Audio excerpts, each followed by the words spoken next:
जय हिंद स्टूडेंट्स, स्वागत है प्रभात क्लासेस में एक बार फिर से आपका। आप पढ़ रहे हैं 10वीं क्लास का मैथमेटिक्स, जिसमें हम प्रश्नावली 1.2 आपको बता रहे थे। 3 क्वेश्चन आपको बताया गया था। जो भी स्टूडेंट्स बाद में जुड़े हों तो वह पीछे के वीडियो को देख करके और चीज़ों को समझ लेंगे, और अगर आपको वीडियो समझ में आता हो तो इसे लाइक और सब्सक्राइब करना न भूलें। तो क्वेश्चन नंबर 4 क्या है कि HCF 306 657 बराबर 9 दिया है। LCM 306 657 ज्ञात करना है हमें। HCF यानी दो संख्याएं आपके पास 306 और 657 दी गई हैं। उन दोनों संख्याओं का महत्तम समापवर्तक दिया हुआ है। HCF दिया हुआ है 9 के बराबर। अब इन्हीं दोनों संख्याओं का हमको LCM ज्ञात करना है, लघुत्तम समापवर्तक ज्ञात करना है। तो आप पिछले वीडियो में पढ़े थे कि जब दो संख्याएं दी गई रहती हैं तो उन दोनों संख्याओं का गुणनफल उन संख्याओं के HCF और LCM के गुणनफल के बराबर होता है। तो यहां से दो चीजें आपके पास दी गई हैं कि संख्याओं का मौसा 9 के बराबर और दोनों संख्याएं दी गई हैं। तो यहां पर हम क्या करेंगे कि जब हम LCM ज्ञात करेंगे तो LCM हमारा हो जाएगा इन दोनों संख्याओं का गुणनफल और होल अपान सबका बटा HCF। तो यहाँ पर दोनों संख्याओं का जब हम गुणनफल निकालेंगे तो दोनों संख्याएं हमारी हैं 306 और 657। तो 306 गुणे 657 और सबका बटा HCF मतलब 9 के बराबर दिया हुआ है। तो 9 से इसमें हम डिवाइड कर देंगे। जब हम 306 में 9 का डिवाइड करेंगे तो ये 34 हमें प्राप्त होगा, और इसमें 657 का मल्टीप्लाई कर देंगे तो 22,338 हमारा आंसर प्राप्त हो जाएगा। तो यह हमारा जो है चौथा क्वेश्चन हो गया। पांचवा क्वेश्चन देखिए क्या कह रहा है। जांच कीजिए कि क्या किसी प्राकृत संख्या n के लिए, प्राकृत संख्या 1 2 3 4 5 6 7 8 ऐसे होती हैं, संख्या n के लिए संख्या 6 पे पावर n अंक 0 पर समाप्त हो सकती है। तो इसका पहले आप मतलब समझेंगे कि जो भी हमारी प्राकृतिक संख्याएं होती हैं वह 1 से शुरू होती हैं। तो 1 2 3 4 5 6 7 8 9 और ये चलती जाती हैं। तो इन्हीं 9 संख्याओं में से हम अनेकों संख्याओं को बना सकते हैं। इसमें जब हम 5 को हटा दें, 5 को जब हम हटा देते हैं तो इन्हीं संख्याओं का जब हम गुणा करते हैं तो किन्हीं दो संख्याओं का जब हम गुणा करेंगे या उसका हम घात करेंगे तो वह 0 के बराबर कभी नहीं आएगा। 0 के बराबर तभी आएगा जब हमारे पास 5 हो। जैसे 5 का हम 4 में गुणा करेंगे तो 20 आ जाएगा, ये 0 आ जाएगा अंत में। 5 का 2 में गुणा करेंगे तो 10 आ जाएगा, 0 आ जाएगा अंत में। तो जिन संख्याओं के अभाज्य गुणनखंड में 5 होता है उन्हीं संख्याओं पर घात जब करते हैं तो उसके अंत में 0 आ सकता है।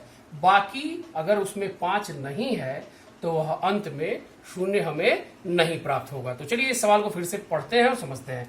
जांच कीजिए कि क्या किसी प्राकृतिक संख्या n के लिए संख्या 6 पे पावर n अंक 0 पर समाप्त हो सकती है। तो लिखिए, लिखा हुआ है हम जानते हैं कि 6 के अभाज्य गुणनखंड 2 गुणे 3 है। 2 तिहाई 6 होता ही है। तो यहाँ 2 अतः 6 पे घात n बराबर 2 गुणे 3 पे घात n। इससे स्पष्ट है कि 6 के अभाज्य गुणनखंड में 5 नहीं है।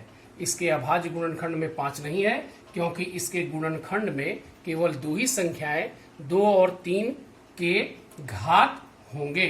अतः कोई भी संख्या n is element of n, n माने होता है नेचुरल नंबर, प्राकृतिक संख्याएं, और यह उनमें से कोई एक संख्या है नहीं है जो कि 6 पे घात n में 0 अंक पर समाप्त हो। 0 अंक पर तभी वह समाप्त हो सकता है जब इसके अभाज्य गुणनखंड में 5 आवे।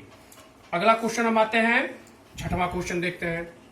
व्याख्या कीजिए कि संख्याएं 7 इंटू 11 इंटू 13 प्लस 13 7 गुणे 11 गुणे 13 धन 13 और 7 गुणे 6 गुणे 5 गुणे 4 गुणे 3 गुणे 2 गुणे 1 धन 5 भाज्य संख्याएं क्यों हैं।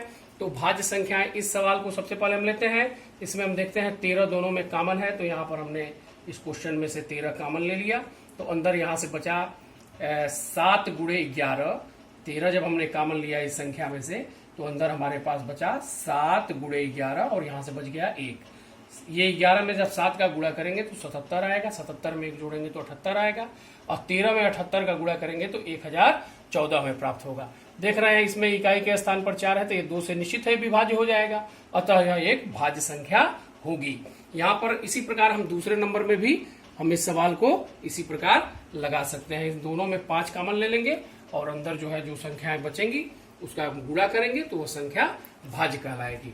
अंतिम हमारा क्वेश्चन जो दिया हुआ है इस चैप्टर का, लिखा हुआ है किसी खेल के मैदान के चारों ओर एक वृत्ताकार पथ है। इस मैदान का एक चक्कर लगाने में सोनिया को 18 मिनट लगते हैं, जबकि इसी मैदान का एक चक्कर लगाने में रवि को 12 मिनट लगते हैं। मान लीजिए कि वे दोनों एक ही स्थान और एक ही समय पर चलना प्रारंभ करके एक ही दिशा में चलते हैं, तो कितने समय बाद वे पुनः प्रारंभिक स्थान पर मिलेंगे। ध्यान दीजिएगा, ये वृत्ताकार पथ है। मान लिया गया कहीं से हमारे सोनिया भी चल रही हैं और उसी जगह से रवि चल रहे हैं। सोनिया को एक चक्कर लगाने में 18 मिनट का समय लग रहा है, रवि को एक चक्कर लगाने में 12 मिनट का समय लग रहा है यहाँ पर पहुंचने में। अब पुनः ये दोबारा कब एक साथ मिलेंगे, तो ये न्यूनतम जो दूरी हमारा जो न्यूनतम चक्कर लगाते हैं तो न्यूनतम के लिए हमारा LCM निकालते हैं। तो इन दोनों संख्याओं का हम जब LCM निकाल देंगे तो हमें आंसर प्राप्त हो जाएगा। तो LCM हम आपको बताए हैं कैसे निकाला जाता है, फिलहाल आप जल्दी से देख लेते हैं। 12 का हम अभाज्य गुणनखंड कर देंगे तो हो जाएगा 2 गुणे 2 गुणे 3। 18 का जब हम अभाज्य गुणनखंड करेंगे तो 2 गुणे 3 गुणे 3 होगा। इन दोनों संख्याओं में जो कॉमन होता है LCM में, तो जब हम LCM 12 और 18 का लेते हैं तो हमारे पास ये दोनों संख्याएं दोनों में है, 2 एक बार लिखेंगे, बाकी ये एक संख्या हमको मिला दोनों में जो कॉमन है वो भी लिख देंगे और ये जो दोनों संख्याएं बची हुई है उसको भी लिख देंगे। इसका जब हम मल्टीप्लाई करेंगे तो ये 36 के बराबर हो जाएगा, यानी कि दोनों पुनः 36 मिनट में एक साथ मिलेंगे और यही हमारा आंसर हो जाएगा। तो आज के वीडियो में इतना ही, शेष अगले वीडियो में हम आपको बताएंगे। शेष आपको अगले वीडियो में बताया जाएगा। जय हिंद।